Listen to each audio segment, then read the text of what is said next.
In this video, we're gonna talk about telencephalon, mainly the cerebral hemispheres. When we look at the hemispheres, we see some elevations and the grooves between them. These tortuous elevations are called gyrus, or they gyri is the plural form of the gyrus. Between the gyri, there are many sulcus. They are called sulcus, or their plural is the sulci, or you can use the groove. And there are also deep grooves which are called fissure. This is the longitudinal, superior longitudinal fissure, in which there is the false cerebra, which separates the cerebral hemispheres partially. This false cerebri is formed by the meningeal layer of the dura mater surrounding the brain. And there is another fissure right here. Look at this one, which this is called transverse fissure. Transverse fissure, which separates occipital lobe from the cerebellum. Okay, there are several sulcus that we can name, but two of them has significance in terms of defining certain structures. One of them is look at this one. This is the lateral sulcus, or the Sylvian sulcus. This one has an anterior ramus, ascending ramus, and the posterior ramus. Another sulcus is this one here. This is the central sulcus, or the sulcus of Rolando. Now, sulcus of Rolando separates frontal lobe anteriorly from the parietal lobe posteriorly. So we have a well-formed sulcus that separates frontal lobe from the parietal lobe. That is what? That is the central sulcus. Down here, this is the temporal lobe. Here is the little bit. Here is the lateral sulcus, which separates temporal lobe anteriorly from the frontal lobe, posteriorly from the parietal lobe.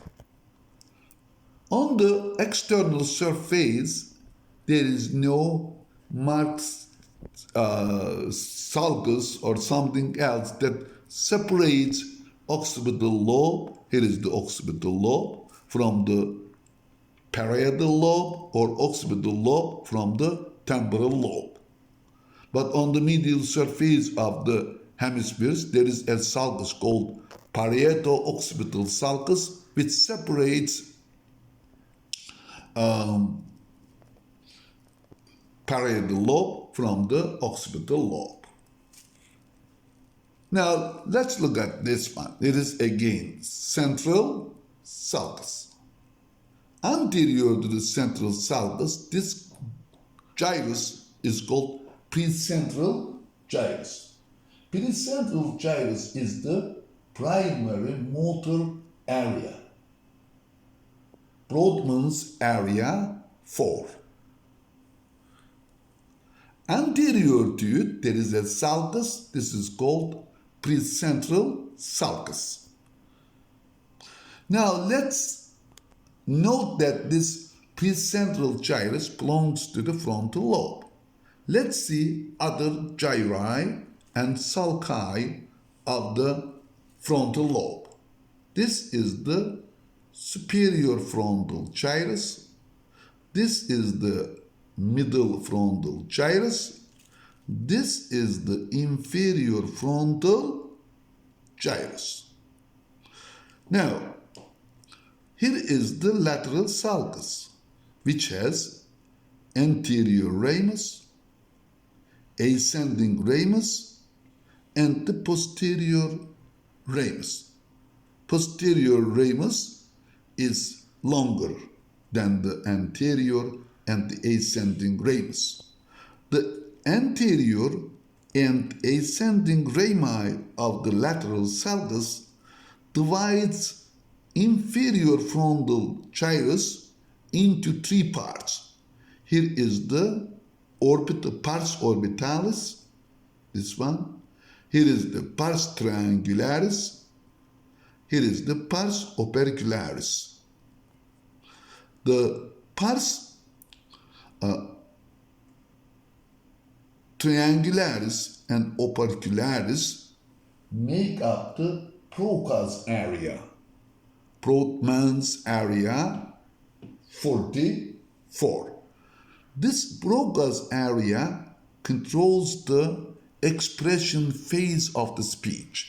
In other words, upper motor neurons inside the Broca's area control the muscles for phonation.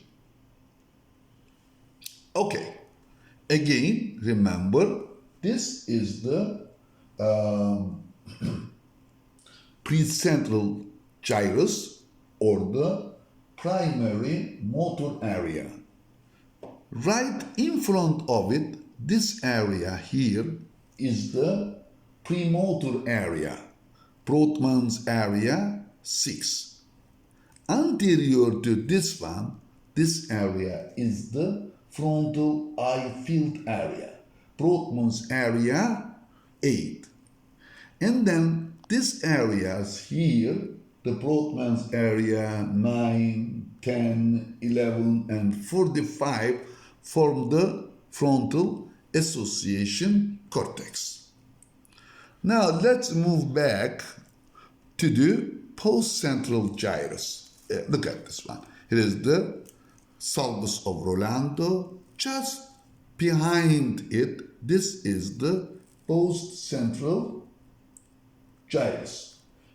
Postcentral gyrus is the primary somatosomasthetic area. This is the Brodmann's area 312. 312. And impulses regarding or related to the general somatic afferents like pressure, hot, cold, temperature, vibration, proprioception, they all become at the level of consciousness on this postcentral gyrus. Now, on the parietal lobe here, we have the superior parietal lobule and inferior parietal lobule. Inferior parietal lobule consists of supramarginal gyrus and angular gyrus. Now, there is a way to find supramarginal gyrus and angular gyrus. To find supramarginal gyrus, you trace the posterior ramus of the lateral sulcus. You see, this gyrus capping the posterior ramus of the lateral sulcus is the supramarginal gyrus. Similarly, to find the angular gyrus, we trace this one. This sulcus is the, I will describe this soon, but this is the superior temporal sulcus. You trace the superior temporal sulcus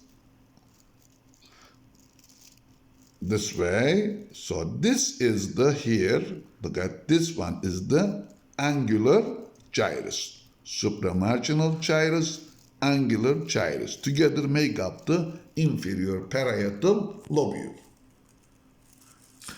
Now let's look at the temporal lobe. Here is the temporal lobe, superior temporal gyrus, middle temporal gyrus, and inferior temporal gyrus. The sulcus between the superior and middle temporal gyri is the superior temporal sulcus. The sulcus between the middle and inferior temporal gyri is the inferior temporal sulcus. Now, there are short horizontally coursing gyri on the superior temporal gyrus. They are called transverse temporal gyri, or the Hassel's gyri of Hassel's. You don't see them here, but they should be running horizontally deep to the this lateral sulcus. On this area, we have cortical areas. Let's define some of them. Here is the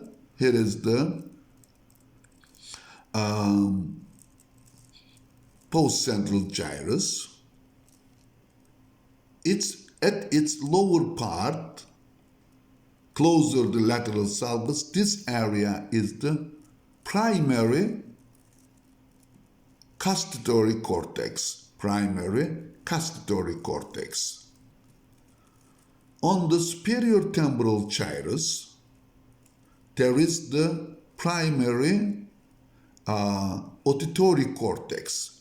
Primary auditory cortex. Around the primary auditory cortex, there is the auditory association cortex. That is also known as the Wernicke's area. Wernicke's area is responsible for the comprehension of the language. So through the primary auditory area, we hear, and through the Wernicke's area, we understand what we hear.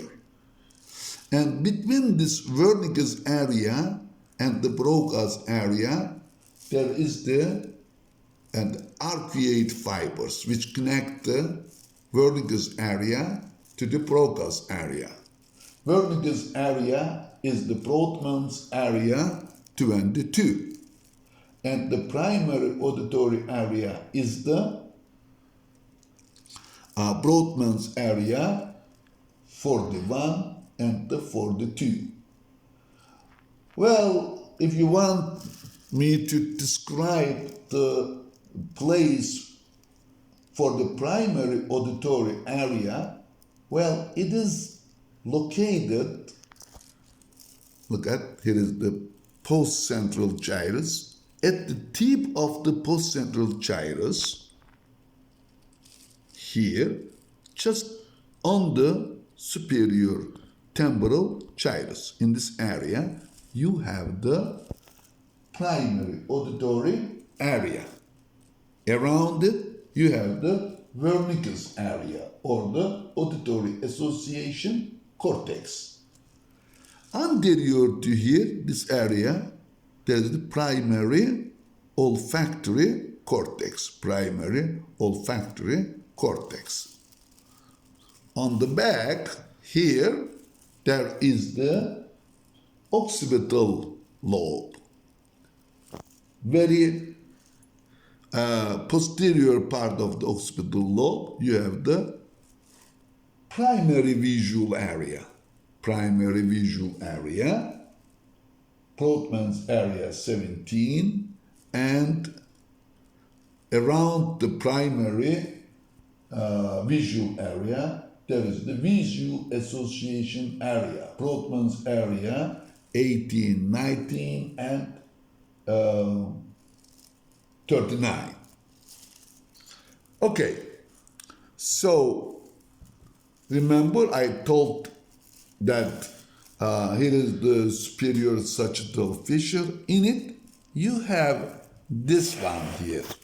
This is the, let me take this model here and show you the falx cerebri. This is the falx cerebri, which separates, you see, which sits in the superior sagittal fissure and partially separates two hemispheres.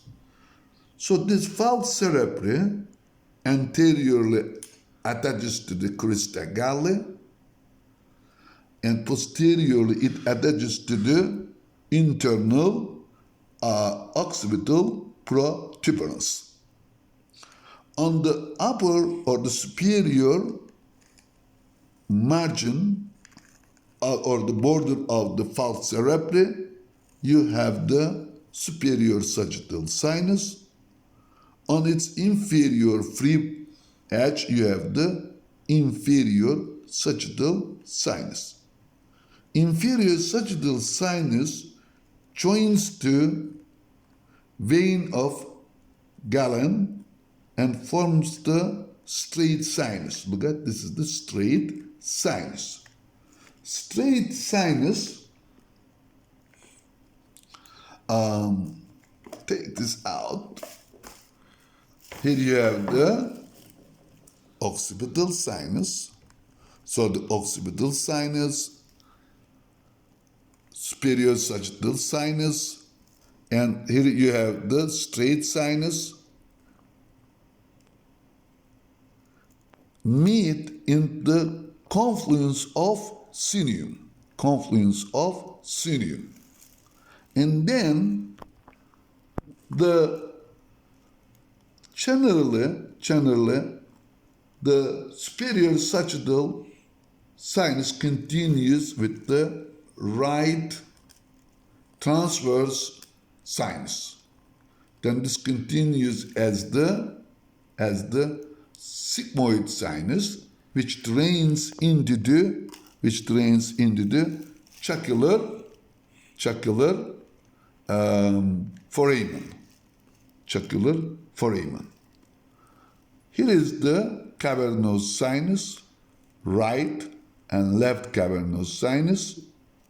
This is the superior petrosal sinus, which connects cavernous sinus to the transverse sinus. This one is the inferior petrosal sinus, which connects the cavernous sinus to the jugular foramen or the jugular foramen.